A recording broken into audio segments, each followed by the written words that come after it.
My name is Heather, and I decided to do my career on child safety specialist. I got all of my information from the Arizona State Department of Child Safety website. They talk about how the hours and days vary differently on the week and the day.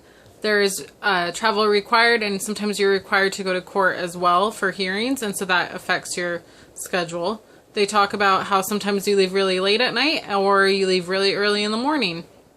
So I couldn't find a lot of information about a set schedule for a specialist. There are 3 levels of a specialist: Aid 1, Aid 2, and Aid 3. You start out as an Aid 1, and that salary is about $33,000. Aid 2 is $36,000, and an Aid 3, which is the highest, is about $40,000.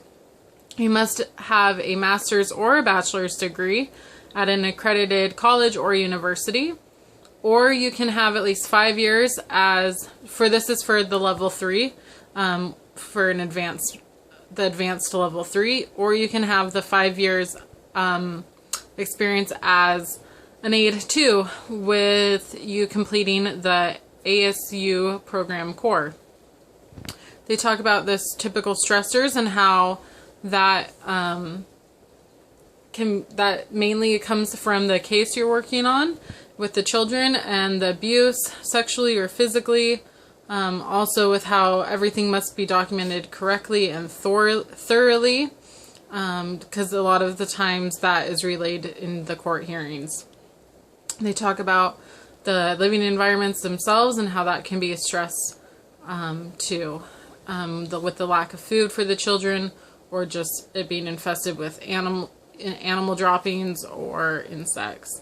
They talk about how driving is required for your career, and they do reimburse for mileage, but you must obtain a state-issued driver's license and a current car insurance and registration.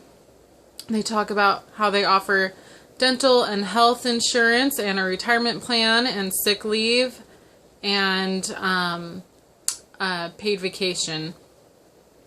They also talk about how driving record background check must be obtained as well to be a specialist for the state of Arizona.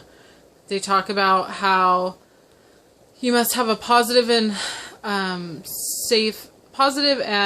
outgoing attitude, because you never know the case or environment that you'll be working in. And so you must be aware of everything that's going on, but also remember to shield yourself a little bit from the negativity that you'll be encountering. So that's a little information about a child safety specialist. Thanks.